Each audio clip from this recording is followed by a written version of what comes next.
Hello, welcome back to the reading of the poem of the Man God, written by Maria Valtorta, Volume 2. Chapter 243, Part 2. John repeats the speech made by Jesus on Mount Tabor.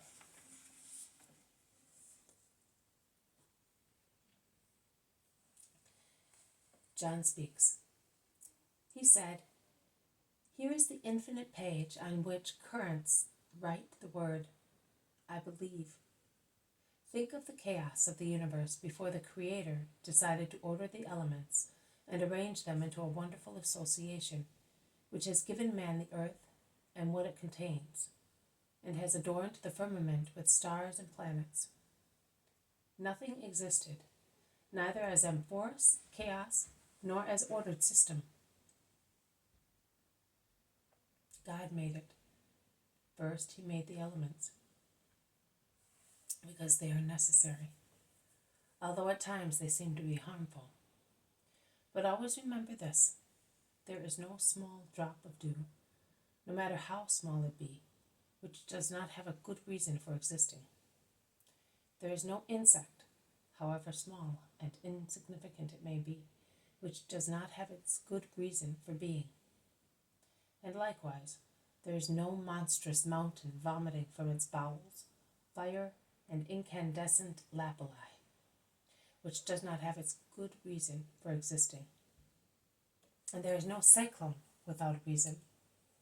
And passing from things to people, there is no event, no tear, no joy, no birth, death, no sterility and prolific maternity, no long marriage life or early widowhood, no misfortune of calamities and diseases, or prosperity of wealth and health, which does not have its good reason for being, even if it does not appear as such to the short-sightedness and pride of men,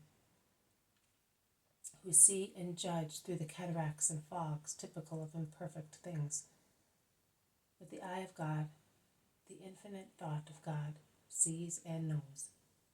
The secret of living free from sterile doubts which irritate, exhaust, and poison the days on the earth is to believe that God does everything for a good, intelligent reason. That God does what he does for love, not for the stolid intention of tormenting for the sake of tormenting. God had created the angels, and some of them, who did not want to believe that the level of glory at which they had been placed was good, rebelled, and with their minds parched by lack of faith in their Lord, they attempted to assail the unreachable throne of God.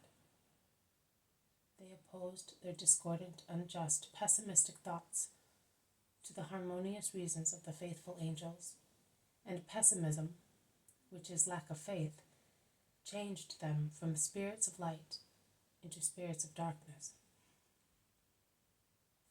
Blessed are those forever who both in heaven and on earth base all their thoughts on a presupposition of fully enlightened optimism.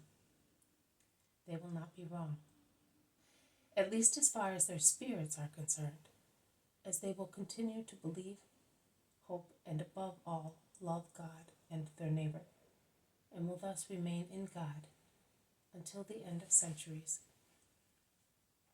Paradise had already been freed from those proud pessimists who saw gloomy sides also in the brightest words of God. As the pessimists on the earth look on dark sides, also of the clearest deeds of men, and by wishing to be separated in an ivory tower, as they consider themselves the only perfect ones, they condemn themselves to a dark dungeon, which ends in the darkness of the kingdom of hell, the kingdom of negation, because pessimism is negation as well. So God created the universe.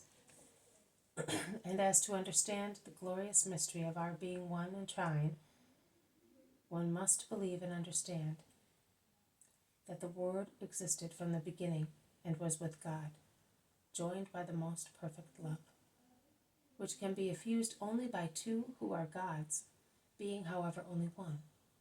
So to see creation as it is necessary to look at it with eyes of faith, because in its being it As a son bears the indelible reflection of his father, so creation has within itself the indelible reflection of its creator. We shall then see that in the beginning there was the sky and the earth, and then light, which can be compared to love, because light is delight, as love is, and light is the atmosphere of paradise. And the incorporeal being, who is God, is light, and is the father of every intellectual, affective material, spiritual light, both in heaven and on the earth. In the beginning there was the sky and the earth, and for them light was given, and through light everything else was made. And as in the most high heaven, the spirits of light were separated from those of darkness, so in creation light was separated from darkness, and day and night were made, and that was the first day of creation, with its morning and its evening, its midday and midnight. And when the smile of God, that is light, came once again after night, then the hand of God, his powerful will, stretched out over the shapeless, empty earth, and over the sky where the waters wandered, one of the free elements in chaos, and wanted the firmament to separate the disorderly wandering of the waters between the sky and the earth, so that it would be a valerium for paradisiac splendor, a limit to superior waters, and thus floods would not descend upon boiling metals and atoms, washing away and disjointing what God was uniting. Order was restored in the sky, and there was order on the earth through the command given by God to the waters spread over the earth, and the sea began to exist. There it is. On it, as on the firmament, it is written, God is. Whatever the intellectuality of man is, or his faith or disbelief, in front of this page, in which a particle of infinity, which is God, shines, and in which there is the evidence of his power, man is obliged to believe, because no human power and no natural settlement of elements can possibly repeat such a wonder, not even in a very small way. Man is obliged to believe not only in the Lord's power, but also in his goodness, as through that sea he gives food and ways of communication to man. He gives wholesome salts. He mitigates the heat of the sun and gives space to winds and seed to lands remote from one another, and causes it to roar like storms, to call the ant, man, to the infinite one, his Father. And it gives man the possibility of elevating himself to higher spheres, contemplating higher visions. Three things speak most of God in creation, which is entirely a witness of his power: the light, the firmament, and the sea, the astral and meteorological order, which is a reflection of the divine order. The light, which only a God could create, the sun, the power which only God could confine within firm limits after creating it, and he gave it motion and voice, without, however, damaging, as a turbulent, disorderly element, the earth, which bears the sea on its surface. Ponder on the mystery of light, which is inexhaustible. Raise your eyes towards the firmament, where stars and planets are resplendent. Look at the sea and consider it for what it is. It is not a separation, but a bridge between peoples who live on other shores. And although they cannot be seen and are unknown, one must believe that they exist, simply because the sea exists. God does not make anything useless. He therefore would not have created the seemingly infinite sea unless it were limited by other lands beyond the horizon, which prevents us from seeing, lands which are populated with other men, who have all come from one only God, and by God's will have been carried there by storms and currents, to people, continents, and regions. And the sea sends remote appeals through its waves, through the voice of its waves and its tides, It is a link, not a separation. The anxiety which causes John a sweet anguish is the appeal of remote brothers. The more the spirit dominates the flesh, the more capable it is of hearing the voices of spirits that are united even if they are divided. Like branches that spring up from the same root, are united even if one cannot see the other, if an obstacle is interposed between them. Look at the sea with eyes full of light. You will see lands strewn round its shores, at its limits, and other lands inside it, and a cry will reach you from every one of them. Come, bring us the light that you possess. Bring us the life given to you. Speak to our hearts the word with which we are not acquainted, but we know is the foundation of the universe, love. Teach us to read the word that we see written on the infinite pages of the firmament and of the sea. God, enlighten us, because we feel that there is a light which is more real than the one which reddens the sky and makes the sea glitter like gems. Bring to our darkness the light that God gave you after generating it through his love. And he gave it to you on behalf of all peoples, as he gave light to the stars, so that they might give it to the earth. You are the stars, we are the dust, but form us, as the Creator formed the earth with dust, so that man might people it, adoring him now and forever, until the hour comes when there is no earth, but the kingdom comes, the kingdom of light, of love, of peace, as the living God told you it will be.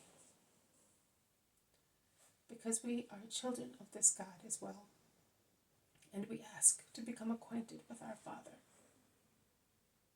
and learn to go along the ways of infinity, without fear and without disdain, towards those who call you and weep, towards those who will also grieve you because they feel God, but do not know how to adore God. But they will also procure you glory, because the more you possess love and bestow it, leading to the truth, the people who are waiting to reach it, the greater you will be. Jesus said so, but much better than I did. But that was at least his idea. John, you have repeated exactly what the Master said. You have only omitted what he said about your capability to understand God through your generosity in giving yourself. You are good, John, the best amongst us. We have come to the end of our way without noticing it. There is Nazareth on its hill. The Master is looking at us and smiling.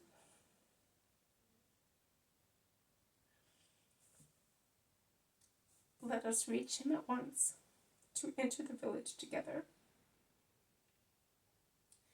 Thank you, John, says Our Lady. You have given a great present to your mother. I thank you, too. You have opened infinite horizons to poor Mary. What were you talking so much about? Jesus asks those who have just joined him. John has repeated the speech you made on Mount Tabor perfectly, and we were delighted. I am glad that my mother has heard it, because the sea is related to her name, and her charity is as vast as the sea. Son, you possess such charity as the man, and yet it is nothing as compared to your infinite charity of the divine word, my sweet Jesus. Mother, come near me. As you held me by the hand when we came back from Cana or from Jerusalem, when I was a little boy. And they look at each other with eyes full of love. This has been a reading from the poem of the Man God, written by Maria Valtorta, Volume 2, Chapter 243, Part 2. John repeats the speech made by Jesus on Mount Tabor. Thank you for listening. I will see you tomorrow. May God bless you, and may peace be with you.